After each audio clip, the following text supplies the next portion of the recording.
everybody. Thank you and welcome to Wise Women Wednesday. Today we are sitting at Pure Birth and we are able to speak with this amazing mother that we have next to us, a mother of 8, and her name is Beck. If you had been watching any of our live videos throughout the last year, you will have seen Beck when she was pregnant, and you'll notice that she's no longer pregnant and she has her baby. But we wanted to have her on so she can share a lot more, probably in depth, about her birth stories. She intrigues us all here and we love hearing all her stories, and she is the perfect woman to become a midwife one day if she ever decides to go that route. Maybe. Incredibly knowledgeable, keeps me on my toes. And not only is she a home birther, she has been a free birther and has had, how many in the hospital? The four of them. So, well, 5, including my cesarean. There so you go. 5 in hospital. Yeah. So, and a VBAC, on top of it all, that she's VBAC. So she has so much knowledge and experience to share. So I thought it would be really neat to ask her some questions and get her input and see what information we can pull out of her. So tell us a little bit about because it's such a big topic right now. We went into it a little bit in another interview that we had done about free birthing. Yes. This huge movement about free birth. I'm intrigued.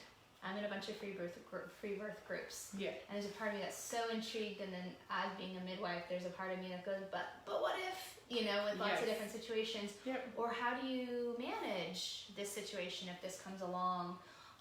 Or did you have any prenatal care? And I don't know, I'm intrigued because of the trust behind free birthing, and because I believe in that, but also being a medical professional, we are trained to know and learn those emergency medical skills, like in the case that something goes wrong, right? And how to apply medications and so on and so forth if needed. If needed. Yes. But what if we just don't do anything and we just trust our bodies to just go into labor, birth how we're supposed to birth, whatever way in which this baby is going to be delivered, head down, bottom down, so vertex, head or breech, whatever position, singletons, twins, VBAC, what it will be. I'm so curious to see what those outcomes would really truly look like.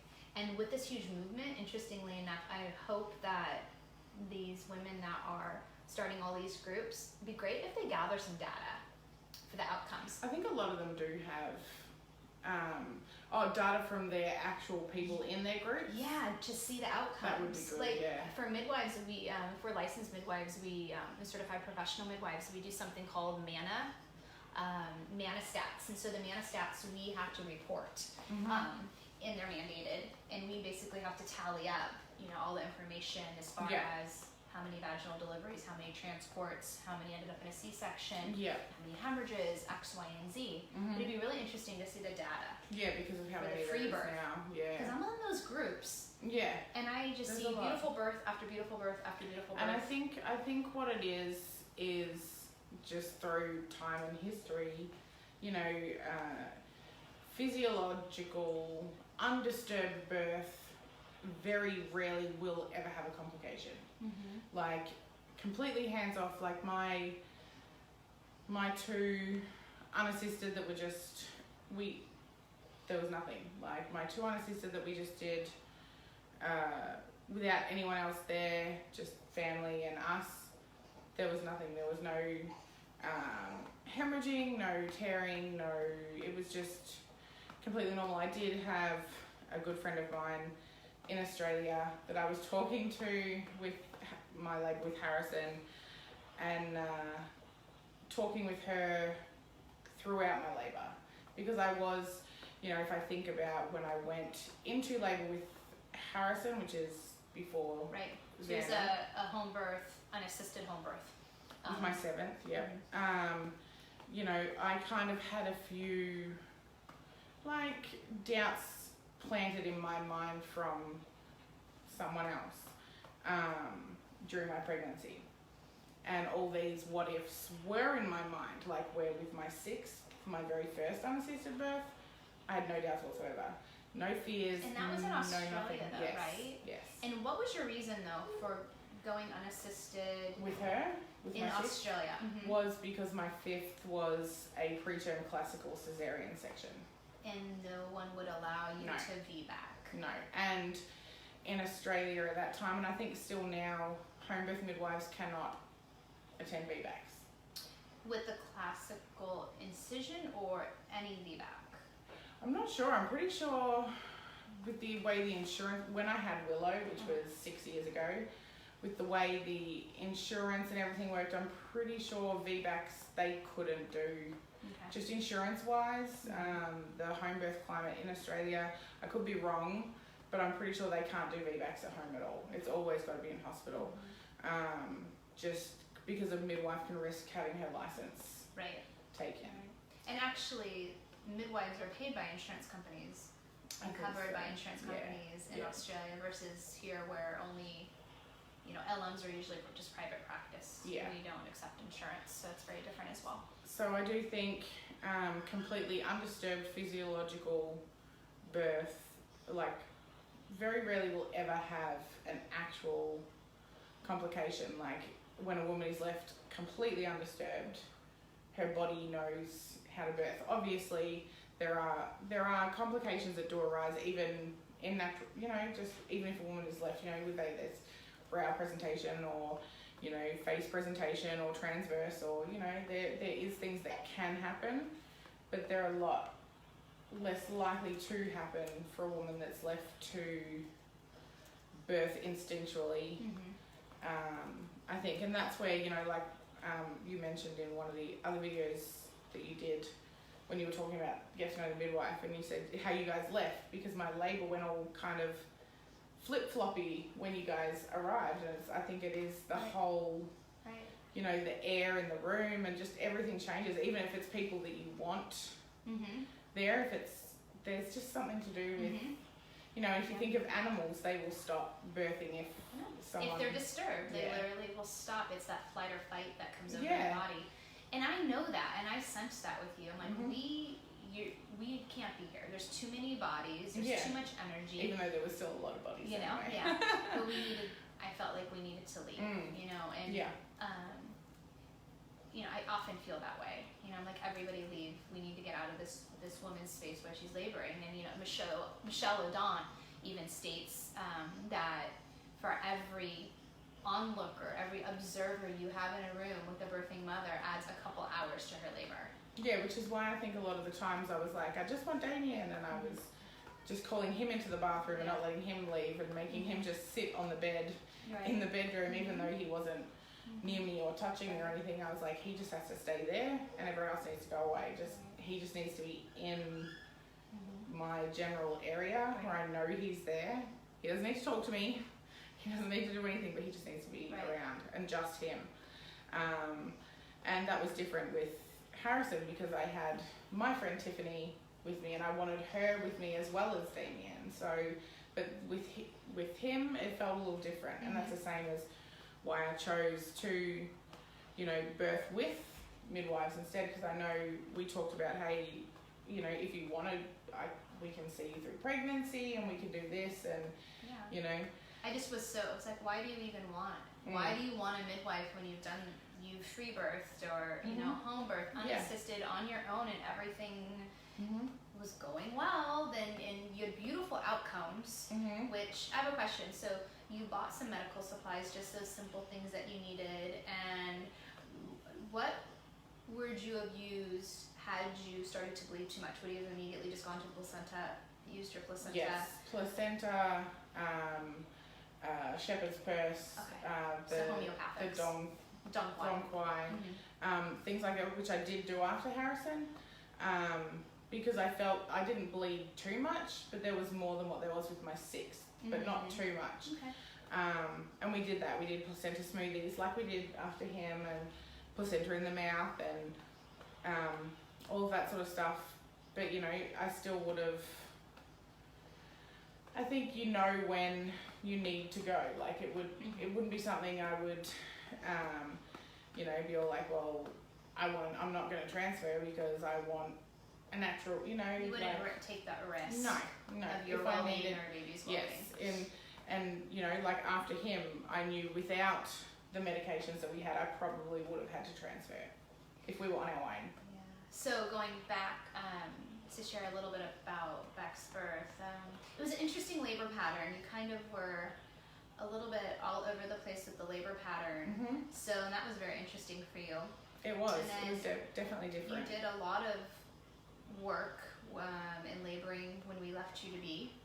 Yeah. And then we came back and you gave birth within a half hour of us returning. Well, I think I remember Damien saying, if you guys never arrived this morning, she probably would have already had the baby by now. Like he was like, he was kind of shocked by how long it took too. Yeah. And he said if you guys hadn't, like if we hadn't have messaged you, she would have given birth hours ago.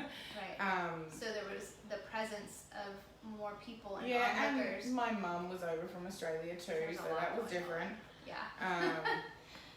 Yeah. And you know, that definitely changes the dynamics in the household. It does. Especially with the other kids and stuff. And I know, like, watching the videos back of when he was born, I hear my mum in the room going, "Do you want me to get the kids out?" And I'm like, "Wait, no, what? The kids are fine." Right. So it does change a lot of things. And the pattern with his labour was very different. But I haven't had a baby this small since my first. Right. So my body worked differently with a smaller baby than it has with my 10-pound babies. Mm-hmm. So smaller babies are harder work. In my opinion, that's how I feel. For me, I felt the small, and yeah, I'm not sure. It was just so different. Well, there was a very short cord, right? Right. And so that was different experience for you as well, not being able to pull your baby up Yeah. on you. Yeah. Literally just enough room to lay the baby down between your legs. Yeah, we couldn't even get into sort of my pelvis. Yeah. Like he was.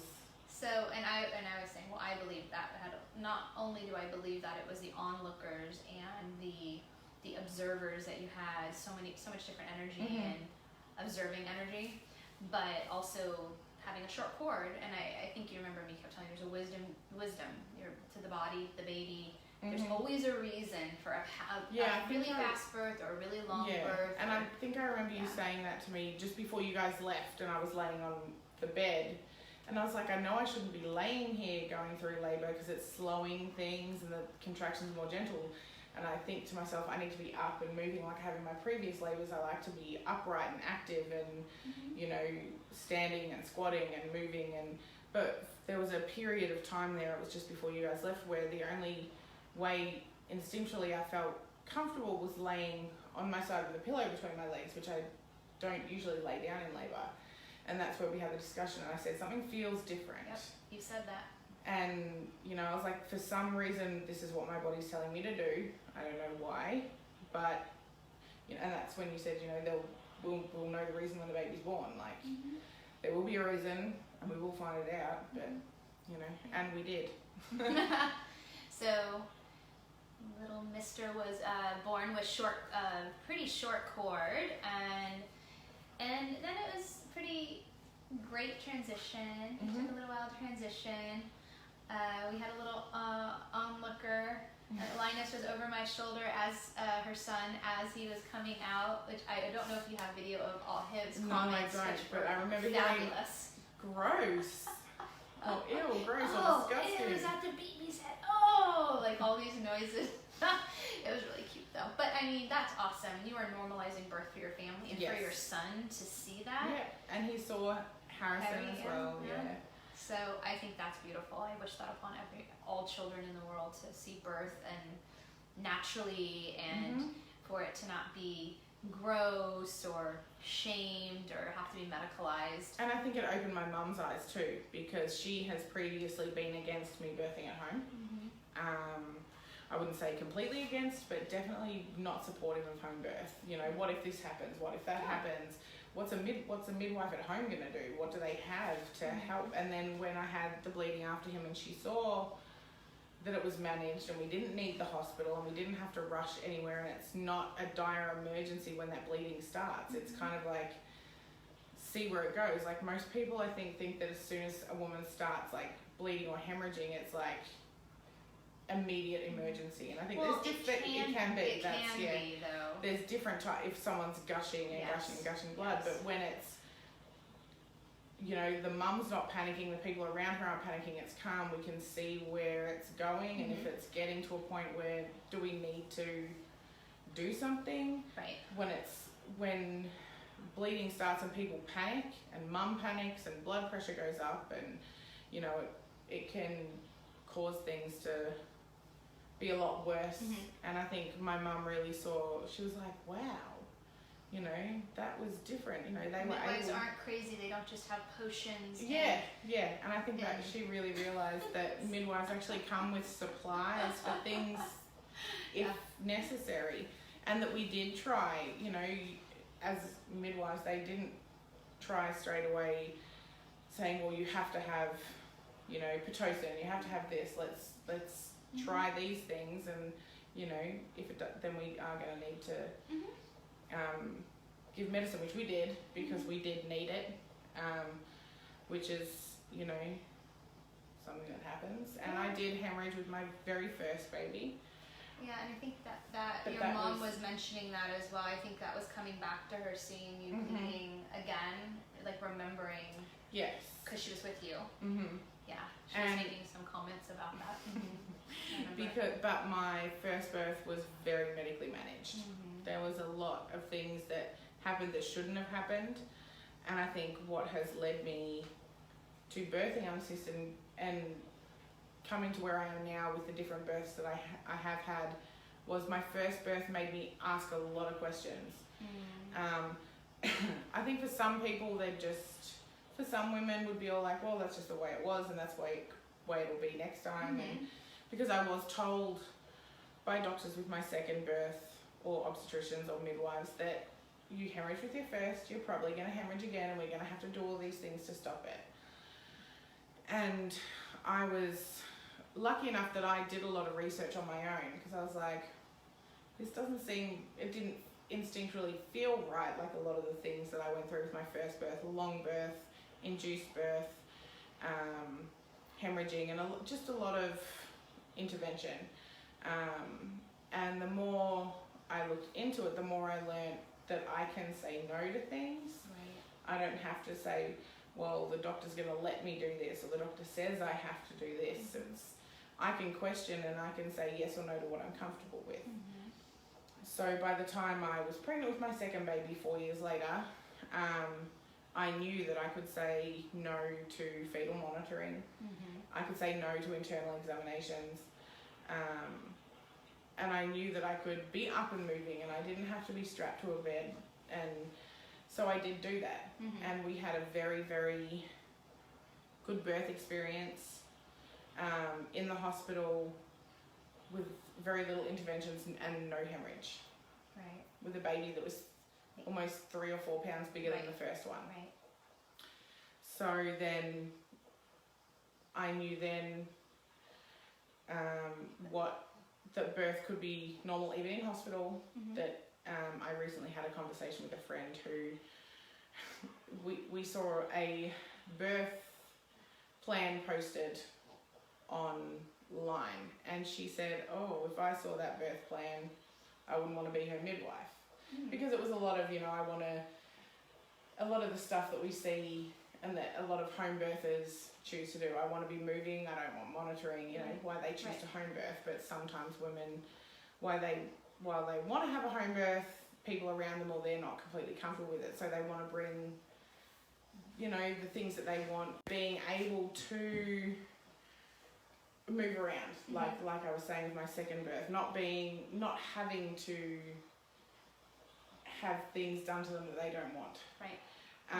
So, you know, women will get either support from doulas or even their own researcher, write their own birth plans to take into hospital and say, this is what I'm comfortable with, this is what I'm not.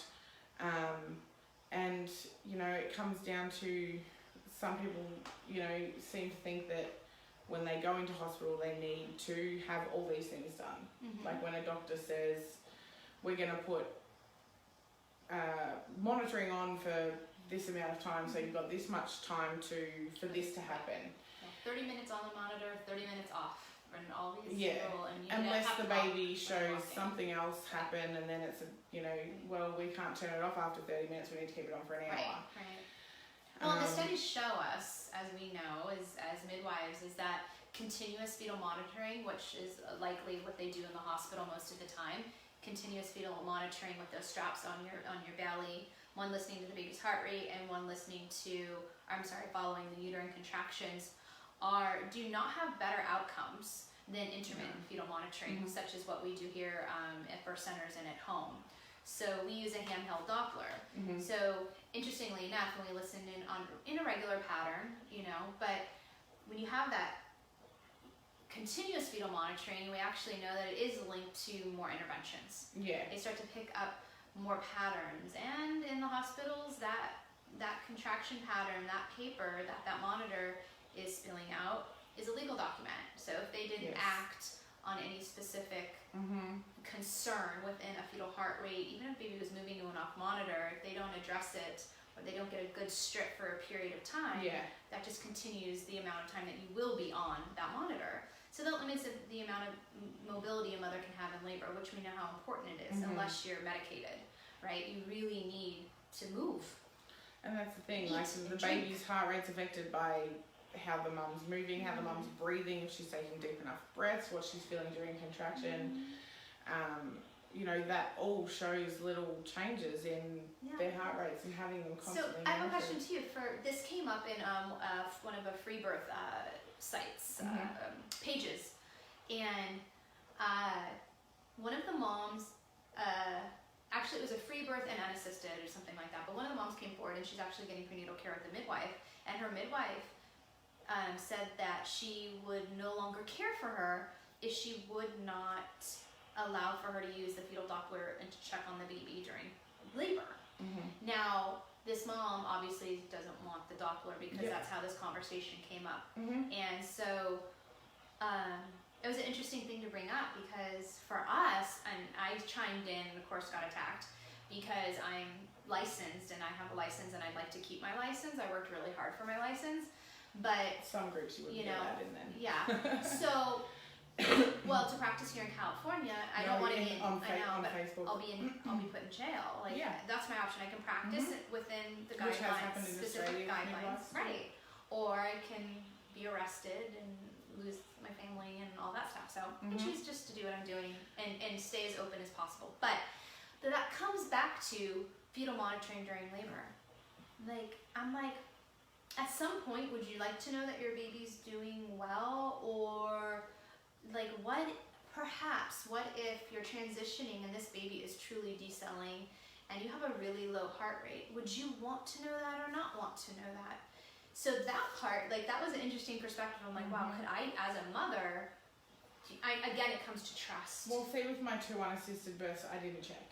And you have a Doppler. I do. But you didn't listen during labor. Only very, very early labor, probably when I was curious. But the babies were moving. Right. But it didn't cross my mind to check. Because you were laboring. Yeah.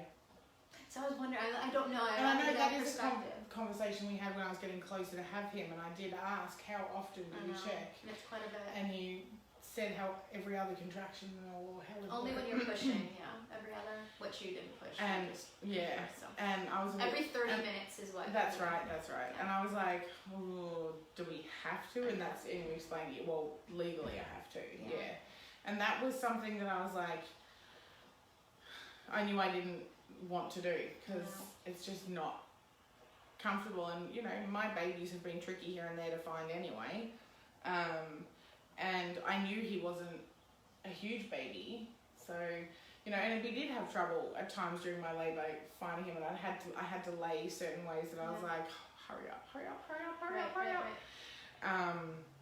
And it was a sacrifice for something that, I wanted you guys there. That was something I wanted.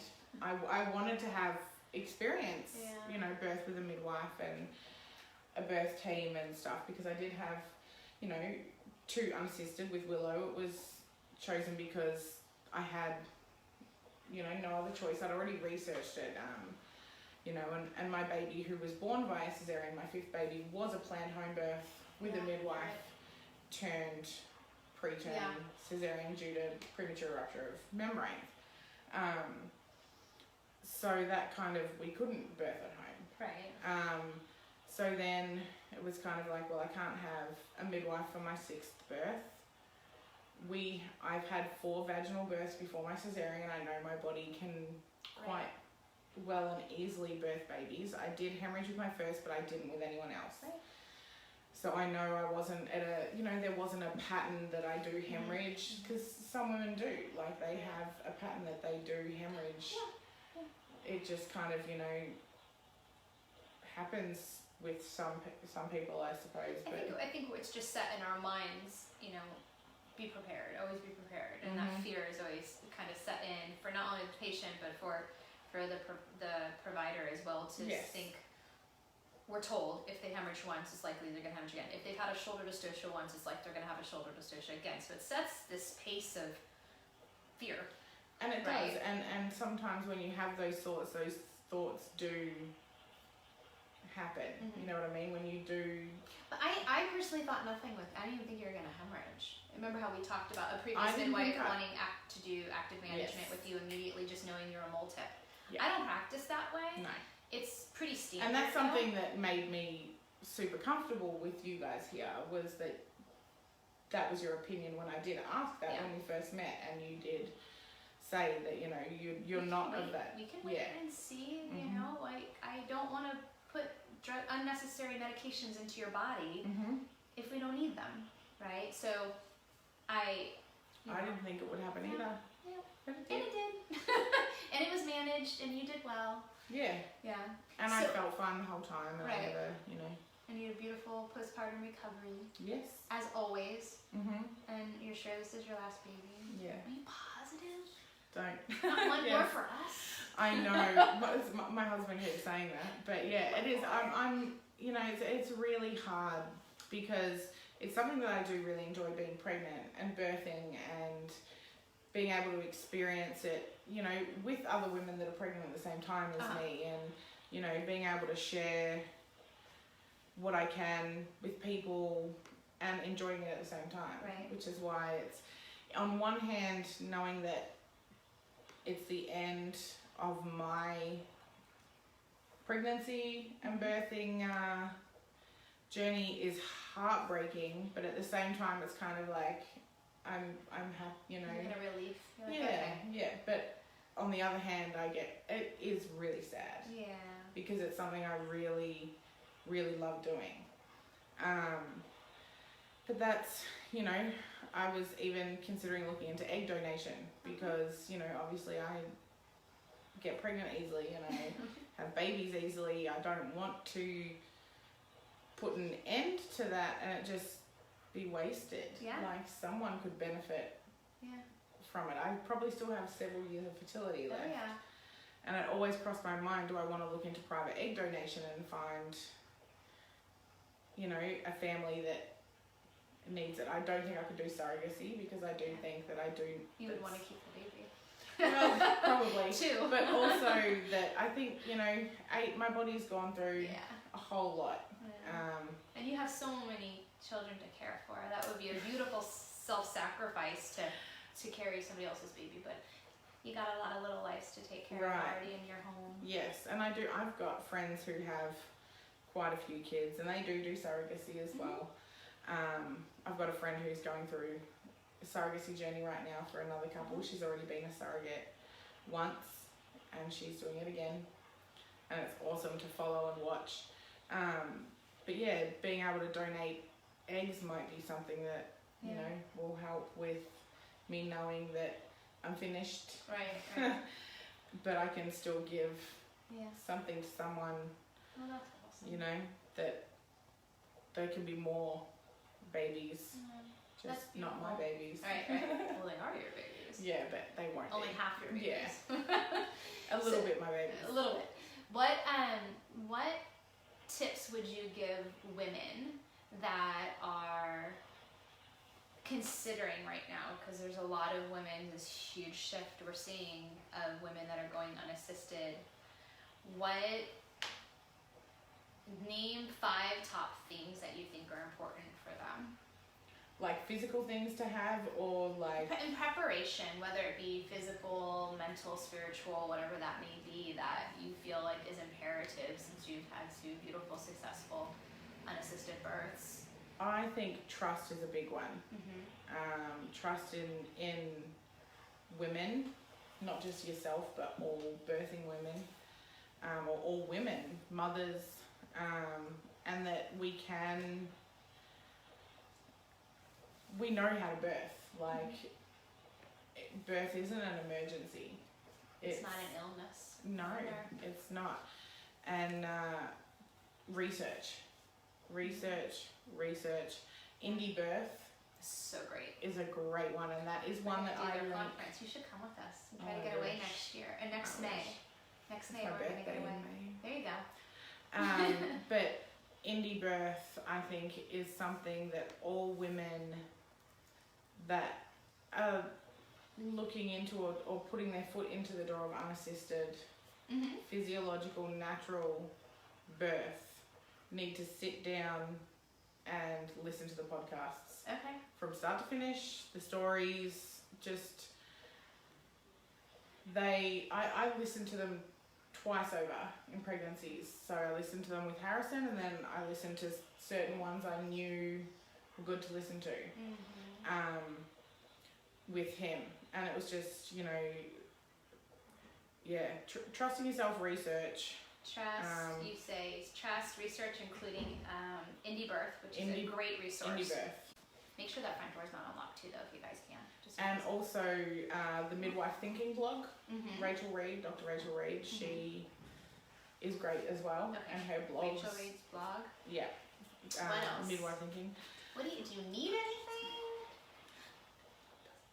Is there specific things that you feel that you need? Towels.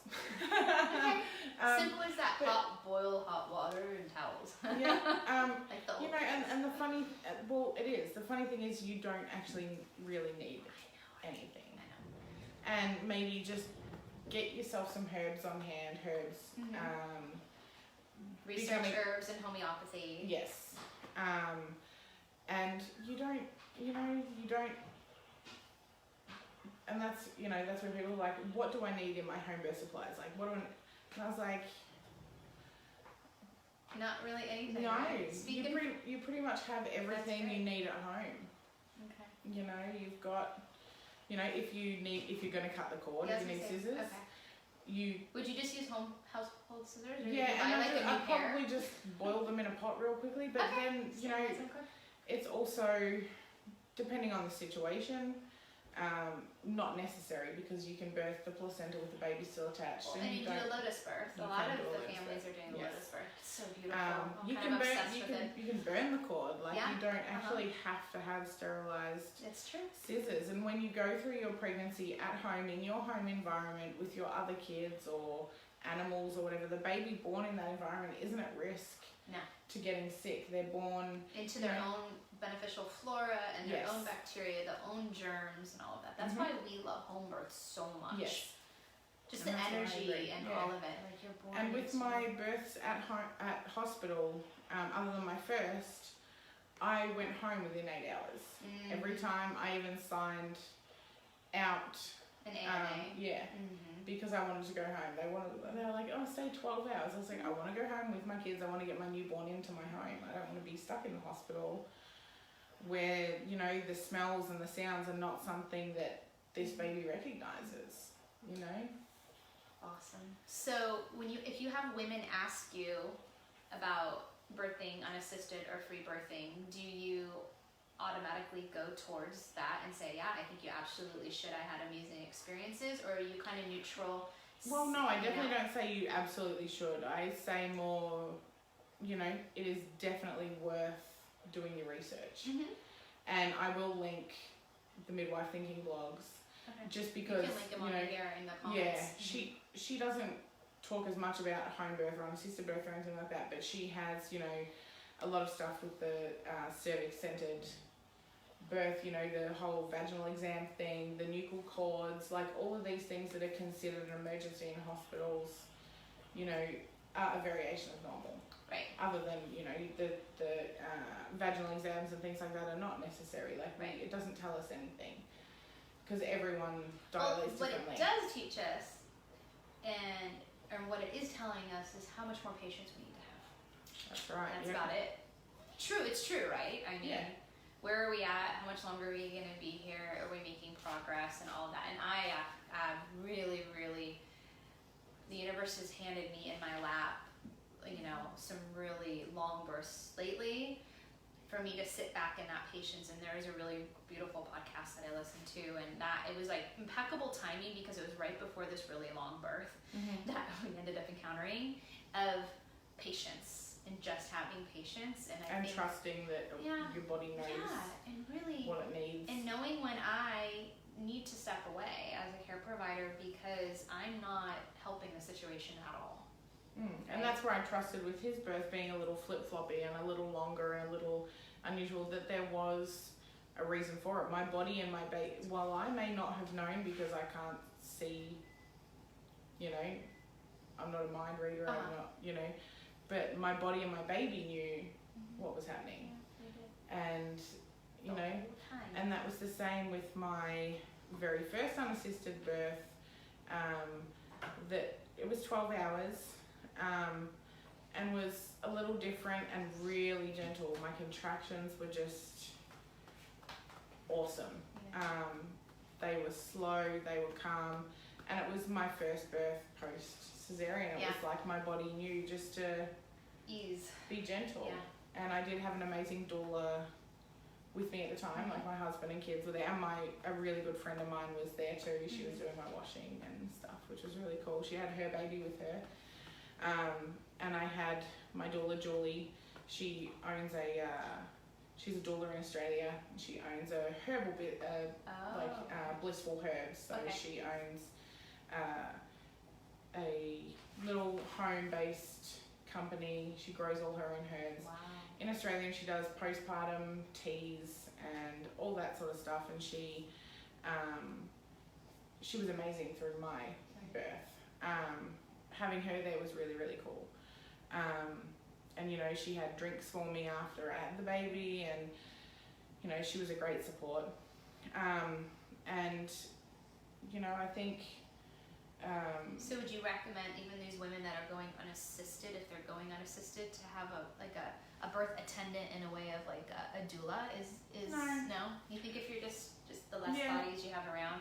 That's what they're saying as well too, like unassisted is really truly not even having a doula there. Yes, and some women choose not to even have their husband there until they've birthed their baby into their hands, and then their husband comes in. Like, it just comes down to what a woman knows. Much. A woman knows what she needs, and that's the same with birth supplies. I don't think you don't need to get a big tub filled with all these different things, because you don't really need anything. You could do without. Is reality. You can do without. You don't. I delivered a baby in a parking lot. On the ground, on the concrete, and I had nothing. That's all right. And I had nothing. You know, and she still birthed. You know, without the checks pads, without the scissors, without the suction, with all these things. Like, you know, I would have had my third, honestly, that way too. That quickly. Another thing that as you guys saw, once he was out and I saw the bulb syringe on the floor, I freaked out. And you guys were like, well, we're not going to use it, we just have it. Like, it's just there. Because, you know, like, that's where the safest way, if, you know, the baby does need any sort of suctioning, is the mum herself. Or even midwives have been known to do it if the mum's not quite, you know, using themselves rather than... You wouldn't have been able to reach. I guess we would have been doing it. And that was the thing, and that came down to me doing research, and that bulb syringes, you know, even though they just use them as standard, I know. We talk about that at every birth, that we ask, can we use it, and we try not to, unless we have a baby that's struggling with so much mucus that, you know. Unfortunately, I don't think I've had a mom quite that I can go, can you just put your mouth over their nose and mouth and just kind of suck it all out? Then what? You know? But see, like, I think sometimes you wouldn't even need to tell a mum. I think sometimes if they were on their own, instincts kick in. If they're left on their own. But and interestingly enough, there's this change of, Oh, definitely. you know, you can feel it. of they know what to do. I don't know what to do. That's why unassisted and free birthing just intrigues me, because I just love watching women just. It is. It's a just that it's, primal instinct. Yeah. They're Completely. just there, right? Yep, and that was the same. Like with my 7th, who was unassisted, just with hubby and the kids. He, like we saw in the video, I was showing a video of him being born. He was kind of a little sticky, and all it came down to was, and I hear myself in the video saying, he was stuck, right? Yeah, nothing's happening. Like, and then when I'm watching the video, I see myself adjust slightly, and I remember the feeling of saying, "Oh, there we go," because I felt that shoulder just pop straight away. But I didn't know he was sticky, right, until I was saying nothing's happening, and Damien was like, "What's going on here?" Because usually you get babies out in like a push. Yeah. So he was kind of a little confused as to why this baby wasn't coming out with the 7th. But then all it took was an adjustment of myself. Right. Readjusting, just instinctually opening my pelvis more. And I felt that pop. And then he was born. Right. So it goes to show with all these moms that have sticky babies or shoulder dystocia is, what if they were left in it alone to try to maneuver their baby out? What positions would they get into naturally? Yeah, and I think it's an interesting question. It's an interesting question. I'd be interested to know if some of these mothers that are having unassisted birth, if they've had a shoulder dystocia. I think there has been. I've seen some posts where babies. We actually just saw. Oh no, that was a home birth with a midwife. We saw a long shoulder dystocia. A midwife posted it, but not unassisted. I don't know. I had a 4-minute shoulder dystocia with my 3rd. And I was alone and very unaware of I was very, very centered in the moment. Yeah. And not too aware of everything else that was going on at all, because my labor was really fast. But, and then her head came out, and I had a 4-minute shoulder dystocia, and I don't remember anything coming over me of what to do, what positions to get into, or anything like that. Just being told by the midwife what to do.